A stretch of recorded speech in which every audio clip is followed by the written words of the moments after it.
오늘의 말씀 읽습니다. 절대 약속 감사. 갈보리산 다 이루었다. 다 끝났다. 다 괜찮다. 발판 새로운 시작. 감람산 인생 메시지 세팅. 하나님 나라와 그의 일을 이루게 될 것. 마가 다락방 오직 성령이 임하시면 권능받고 땅끝까지 증인이 되리라. 재림주로 오실 때 칭찬 상급 멸류관의 주인공. 아멘. 근심하지 말고 감사할 이유가 우리에게는 참 많습니다. 그 중에 우리가 꼭 붙잡아야 될 것, 절대 약속, 절대 언약입니다. 절대 약속이란 것은 뭡니까? 이건 우리가 절대적으로 붙잡아야 될 하나님의 언약입니다. 이 절대 약속은 영원한 것입니다. 변함이 없습니다. 그래서 우리는 이 절대 언약을 딱 붙잡으니까 뭐가 나와요? 우리의 삶이 절대 감사가 되는 거예요. 절대 언약 속에 있으면 절대 감사가 보입니다. 그래서 우리가 절대 감사의 삶을 생활화, 현장화, 누리게 되는 거예요. 그래서 감사 일기를 쓰게 되고 또 매일매일 감사 5가지 이상 써보기도 하고 쓰다 보니까 감사를 쓰다 보니까 감사할 일이 점점 많아지는 것을 보게 됩니다. 그리고 여러분들이 이 감사를 나는 어떻게 누릴까? 절대 감사 속으로 들어가서 모든 것을 감사로 누리면 됩니다. 어느 정도 감사해야 될까요? 데살로니가 전서 5장 18절에 범사에 감사하라. 이는 그리스도 예수 안에서 너희를 향하신 하나님의 뜻이니라. 절대 감사 속으로 들어가면 돼요. 그러면은 모든 것을 누릴 수가 있어요. 절대 감사했던 다윗은 여호와는 나의 목자시니 내게 부족함이 없으리로다. 내 잔이 넘치나이다. 절대 감사 속에서 누리는 다윗의 고백입니다. 절대 감사 속에서 누렸던 사도 바울, 감옥 안에서 주 안에서 항상 기뻐하라. 내가 다시 말하노니 기뻐하라. 절대 감사 속에 있으면요 누리게 돼 있어요. 절대 감사 속에 있었던 요셉이는 노예로 갔는데도 누렸잖아요. 여호와께서 요셉과 함께 하심으로 형통한 자가 되었더라. 절대 감사 속에 있으면요 모든 것을 누리는 힘이 생깁니다. 절대 감사를 누리지 못하면은 결국은 이 복음하고 나하고 상관이 없어요. 하나의 지식이지.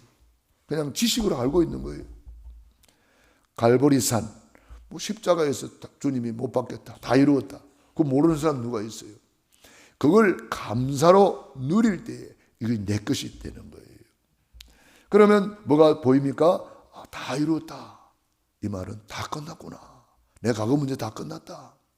현재 그리스도 안에 다 있네. 다 괜찮다 이제는.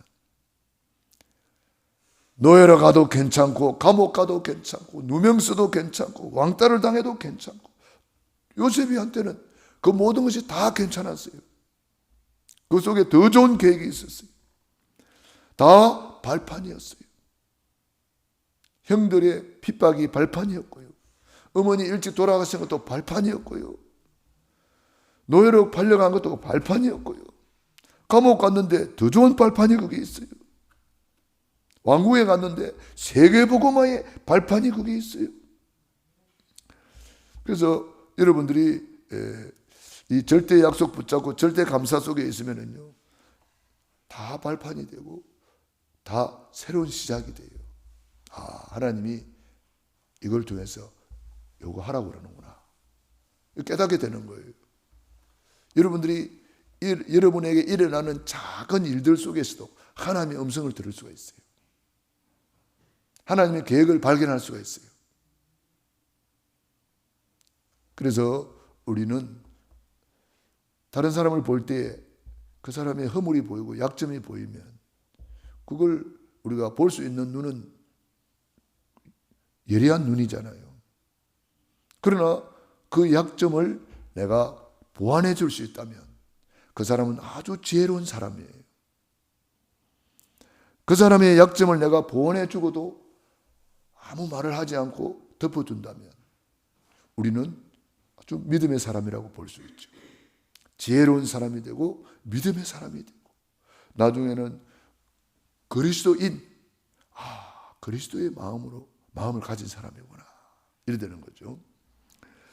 갈보리산에서 주님이 다 이루었다. 복음 중에 복음입니다. 두 번째로 이 갈보리산에서 우리는 어디로 올라가야 됩니까? 감람산으로 올라가야 돼요. 감람산에서 주님 뭐 했습니까? 제자들을 모아놓고 다시 인생 메시지를 세팅해 줬어요. 하나님의 나라를 알려줬고 하나님의 나라 일을 알려줬어요. 거기서 제자들이 완전히 집중 속에서 인생 메시지가 세팅이 되어서 어디로 올라갑니까? 마가다락방에 올라갔어요. 마음을 같이하여 오로지 기도에 힘쓰니라. 이렇게 되니까 어때요? 성령 충만함 받잖아요. 그런데 안타깝게도 열흘을 못 기다리고 380명이 떠나갔습니다. 끝까지 언약을 붙잡고 기다린 사람은 120명. 부활을 목격했던 사람들 500명인데 열흘을 못 기다린다니까요. 우리가요 언약 잡았으면요 응답 올 때까지 집중하는 거예요. 응답 올 때까지 감람산에서 집중하고 응답 올 때까지 갈보리산에서 답을 얻고 완전 인생이 답나야 돼요. 감람산에서 우리는 이 언약 잡고 답난 것을 언약을 잡고 내 인생 메시지 세팅해가지고 완전히 천국을 누려야 돼요. 그리고 너무 기쁘니까 너무 감사하니까 절대 감사를 가지고 마가의 다락방에 모이는 거예요. 그게 바로 예배 성공자 자리입니다. 감람산에서 언약을 잡고 누리다가 그 감사 감격을 가지고 마가의 다락방에 올라가서 오순절 예배를 드리잖아요. 예배 속에서 성령이 불같이 바람같이 임하고 전도 선교의 모든 문이 다 열리고 15개국 사람들이 몰려오고 3천 제자가 일어나고 말씀이 성취되고 날마다 성전에 모이기를 힘쓰고 핍박 속에 고난 속에서 그들은 절대 감사로 누리면서 기쁨으로 그래서 주님이 가장 기뻐하는 전도 선교 세계복음화 예배로 누리고 전도 선교로 누리고 24 기도 속에서 그들은 누리게 되었습니다. 누리는 그들을 통해서 복음이 전파되었는데 오늘 우리에게까지 이 복음이 전달이 되었어요. 그래서 우리가 참 이 축복 속에 있다는 것, 우리가 늘 갈보리산에 십자가 보혈 누리면 살고 있잖아요. 갈보리산에서 다 이루었다 인생의 해답으로 누리고 감람산에서 천국을 누리고 하나님의 나라를 누리고 하나님의 나라 일을 누리고 마가의 다락방의 성령 충만 오직 성령 이 축복을 우리가 누리면 땅과 같이 증인이 되리라 되어지는 거예요. 하나님이 하시는 거예요. 이런 것을 우리가 최고로 누리면 그 사람은 전도 제자요 절대 제자요 세계복음화의 증인이 될 것입니다. 우리 주님은 재림주로 다시 서실 것입니다. 그분이 어디에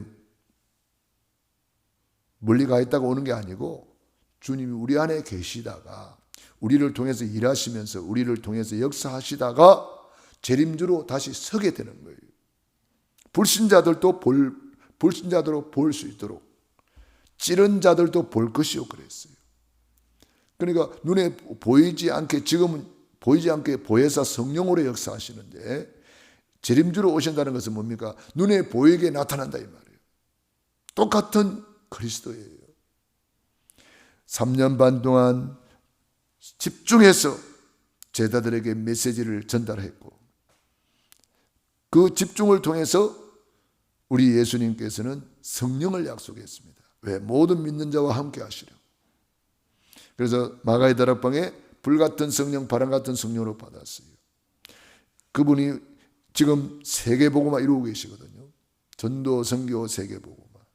여러분들이 전도에 관심이 없다, 하나님하고 관계없는 사람입니다. 주님이 내 안에 오시면은, 주님이 내 안에 계시면 구원받은 증거잖아요. 아들이 있는 자에게는 생명이 있고 아들이 없는 자에게는 생명이 없느니라. 생명이 있기 때문에 오늘 예배 드리는 거예요. 예배로 누리고 기도로 누리는 거예요. 그리고 주님이 내 안에 오셔서 하시는 일은, 지구 돌아가는 이유, 밥 먹는 이유, 존재 이유, 숨쉬는 이유가 전도, 선교, 세계복음화 때문이거든. 그래서 우리가 언제나 전도자의 마음을 품고 자료를 준비하고 어떻게 하면 복음을 전할 것인가. 그래서 명단을 적어놓고 70현장, 70지역, 70현장을 나는 살리겠다. 이렇게 계속 기도하는 거예요. 또 여리고를 돌고 또 카톡도 보내고 메시지도 보내고 또 이렇게 전화도 해보고 이렇게 계속 순회하면서 하나님이 어떻게 일하시는가를 보는 거죠. 우리가 기도하고 있으면은요, 하나님이 그 사람을 움직여요.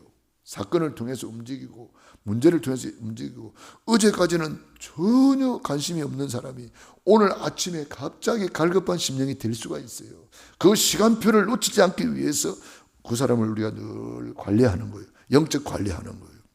70 제자, 70 현장, 70 종족, 70 나라를 놓고 우리는 늘 기도하는 거예요.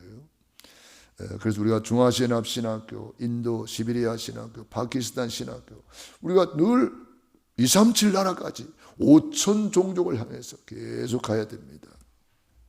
그래서 주님 세계복음화 이루는 날, 주님 재림주로 다시 오실 때에 우리는 다 주님 앞에 칭찬받고 상급받고 면류관의 주인공이 되기를 바랍니다.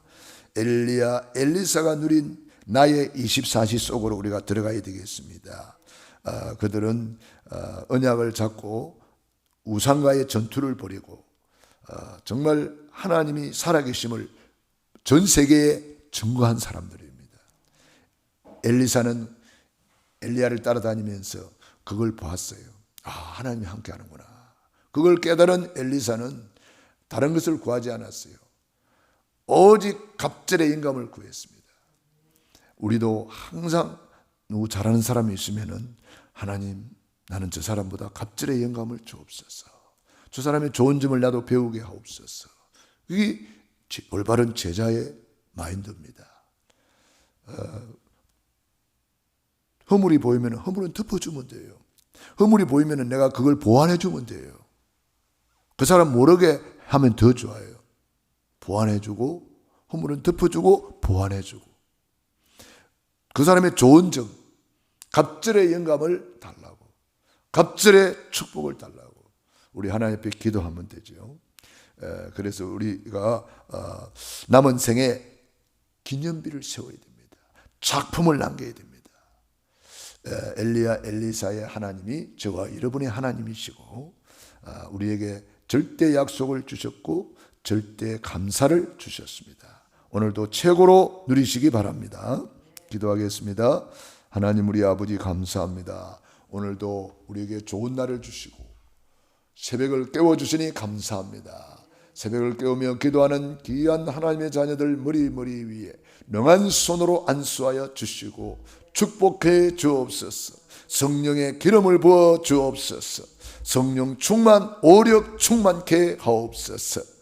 또 영상을 통해서 예배하는 심령마다 시공간을 초월하여 우리 주의 성령으로 역사해 주시옵시고, 시공간을 초월하여 하늘 군대를 동원하소서. 모든 묶인 것이 풀어질지어다. 닫힌 문이 열릴지어다. 오늘도 최고로 누리는 날이 되게 하옵소서. 예수님 이름으로 축복하며 기도드리옵나이다. 아멘.